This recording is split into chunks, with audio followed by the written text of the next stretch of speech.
Hello! Today we're going to be talking about all of the books that I read in the month of July. I think this has been my best reading month so far, apart from January, so it's really exciting. I did end up reading a total of 10 books. Out of those 10, I read 3 nonfiction. One of them was a short story collection, and they were all adult books. I'll start the video talking about nonfiction and then move on to the fiction books, and I'll start from lowest rating to highest rating in each of those categories. I'll start off talking about Your Face Belongs to Us by Kashmir. This is going to be one of those books that's really interesting and educational if you are interested in the intersection between technology and society, because it does dive into AI, facial recognition, and also into policy, which is something that I was not expecting and something that I don't immediately think about when I think of AI and facial recognition, is like what policy is out there protecting our own privacy rights. So that was really interesting to read about. And this book, Kashmir specifically introduces us to one particular company that sort of spearheaded this, called Clearview AI, and chronicles the rise of this company as well as their collection of faces by scrubbing the internet and scrubbing our social media and everything that's out there. It was also interesting to learn that there were efforts out there to prevent the public from finding out about this company, and that law enforcement was already using this years ago. It was a really interesting and educational read. It's something that I think we should all learn more about because it's something that's going to keep coming up as AI gets better and better and better. The next book that I read is Emotional Labor: The Invisible Work Shaping Our Lives and How to Claim Our Power by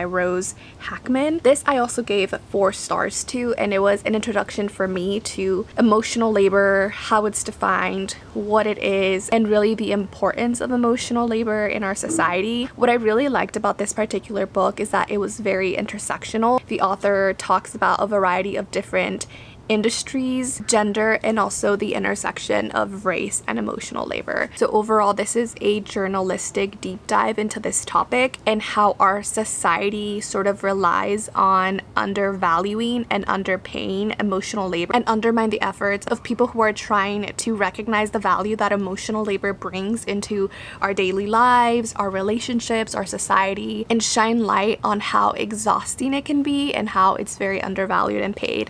Really eye-opening. I really liked it, and if you're interested in the topic, I mean, this was really easy to read and informative. The last and final nonfiction that I read is Caste: The Origins of Our Discontents by Isabel Wilkerson. It was a really enlightening read and also a topic that was heavily researched and so much thought was put behind it. To sum it up, Isabel Wilkerson argues that there is this unseen caste system based on race that has shaped the United States. She starts off the book by defining what a caste system is, and through that we get to learn about India's caste system because it's what's most prominent in people's minds when you think of caste. I think at some point we all learned about the untouchables, right?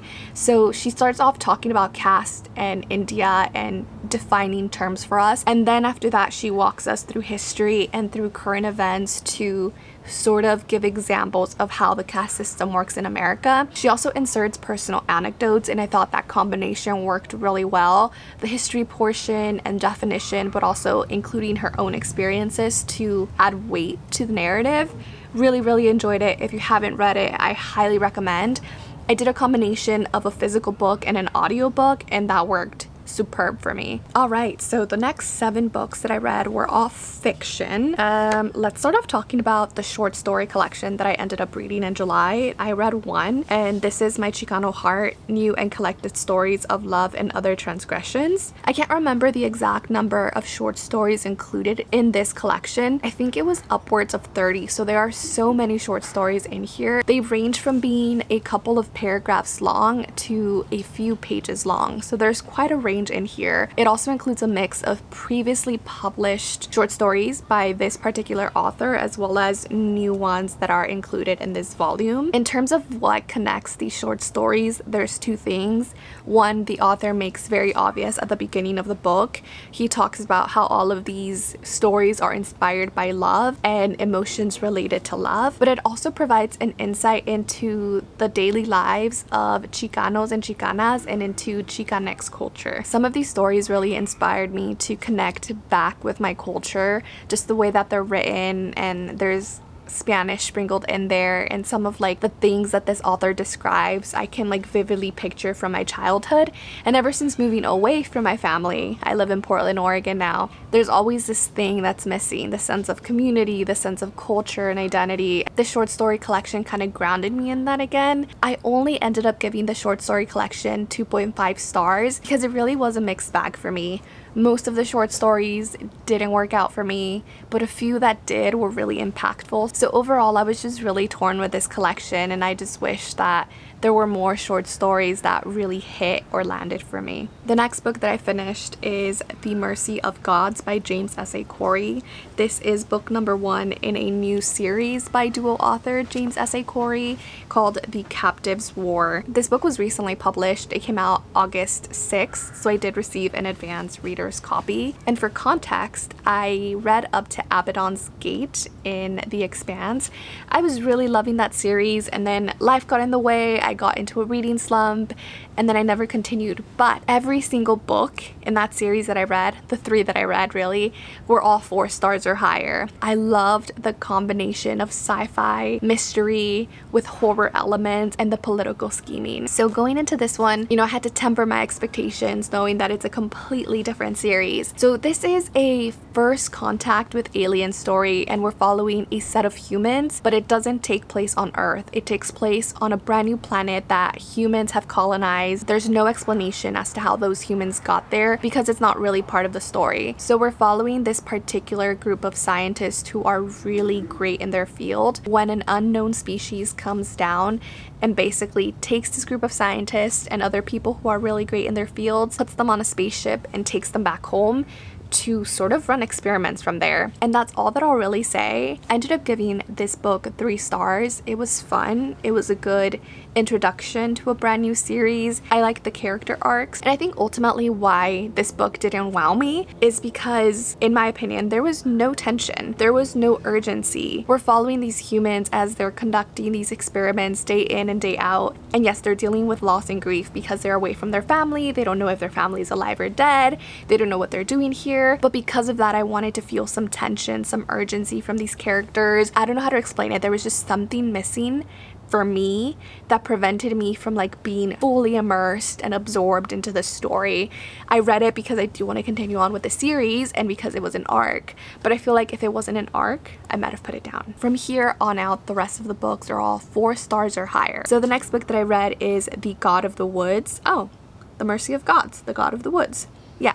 The God of the Woods by Liz Moore, and this is the author of Long Bright River, which I read ages ago, maybe like 3 years ago, and I just remember loving that book. I need to go back and reread it because it's this like deeply moving novel about sisters.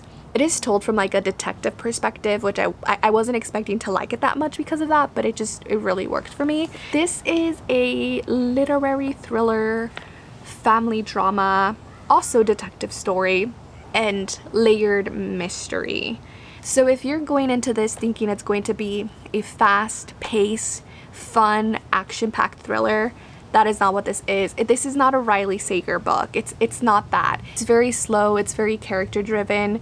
The author is really pulling back the layers as you're reading. So what is this book about? This takes place at a summer camp. At this summer camp, there is a girl that goes missing, and she is the daughter of, I can't quite remember if she's the daughter of the owners of the camp or if they just run the camp, but she's connected to a very wealthy and prominent family. And what's really interesting about this book is that her brother actually went missing decades earlier. And so we're following this sort of dual timeline narrative, but also multi-POV story of how these 2 disappearances are connected. It was not the story that I was expecting. Yeah, I really liked it. If you like more of those literary thrillers, I think this one will be right up your alley. The next book that I ended up finishing is called Night Watching by Tracy Sierra, and I gave this book 4.5 stars. And maybe the more I think of it, the more I want to give it 5 stars. I'm going to keep my 4.5 stars for now, but just know that I was deeply engrossed when I was reading this book. On the surface level, it's a home invasion story, and it's the survival story of a mother and her 2 kids. But as you continue to read and as you continue to peel back the layers, you learn that there's a lot more going on underneath. There's this distinct feeling of blurring the lines between reality and fiction or imagination. We learn that these kids have been potentially seeing this creature or man in their room, and so there's this question of, is it made up? Is the mother slowly unraveling? And is this threat a real threat, or is it just all in her head? It's also this powerful look at grief and motherhood. You have this woman who is a mother, and she's raising her 2 kids alone, and she's just exhausted, and she's depressed, and she's grieving. I don't know, this book just really stood out to me, partly because I didn't expect this layered conversation of motherhood, grief, and women not being believed. So yeah, I really enjoyed it. 4.5 stars. I was on the edge of my seat the entire time I was reading it. The next book that I finished is The Berry Pickers by Amanda Peters. This is a debut novel, and I also ended up giving this book 4.5 stars. I originally picked it up because there is a book club called Good Day to Read Indigenous, hosted by From the Mixed Up Desk on Instagram and TikTok. I'll link the Fable link down below. I believe this was the pick for May or June. I can't remember which month it was for, but I finished it in July, so that's why I'm talking about it now. How do I talk about this book? This is one that I also really enjoyed. It spans the lifetime, or about 50 years, of 2 separate characters. So this is a dual POV novel, and each perspective has non-linear transitions between the past and the present. So in the first perspective, we're following a family, and in particular, we're following a man. I believe his name is called Joe. He belongs to an Indigenous family, and every summer they would go up to Nova Scotia to pick berries, and that's what they would do for the summer. Now, during one of these summers, his little sister Ruthie goes missing, and he feels personally responsible for her disappearance because he was the last one to see her alive. And so from then on, we follow his life and the way that his sister's disappearance has sort of impacted him and the decisions that he makes for the rest of his life. Now, in our second perspective, we're following this girl named Norma who lives with a pretty well-off white family. Her father is a judge, I believe, and she keeps having these really weird but constant dreams of her mother, but her mother is not her mother in her dreams. And anytime she brings this up to the woman living with her, her mother, she just kind of gets ignored. Norma knows that there's something amiss. She knows that there's something wrong and that her parents are hiding something from her. But because she lives in this very controlled environment where her mom is really manipulative, she never really gets the courage to ask outright what the hell is going on. And so we follow Norma as she's growing up, trying to get rid of these dreams and trying to forget about those dreams, while she's equally being raised and molded by her mother to become this very obedient girl who doesn't question things. I will say right off the bat that this is not supposed to be a mystery. You're not supposed to be trying to figure anything out. The story really follows the journeys of these 2 characters and how their family and these circumstances really shape who they are. The book also touches on themes of identity and loss of language and residential schools. So the next 2 books are very different books, but I gave them both 5 stars. They were my 2 favorite reads of the month. The first one of those is The Seventh Veil of Salome by Silvia Moreno Garcia. This is Silvia Moreno Garcia's latest book. It was also recently published yesterday. I actually have my copy here. I forgot to show it to you. Here it is. I hate the sticker, hate that it doesn't come off. It's okay. So if you're familiar with Silvia Moreno Garcia, she is a chameleon. She is a jack of all trades when it comes to writing. She writes in a multitude of different genres. So this one in particular takes place in 1950s Hollywood. It is a historical fiction novel that has a lot of drama and a lot of sass.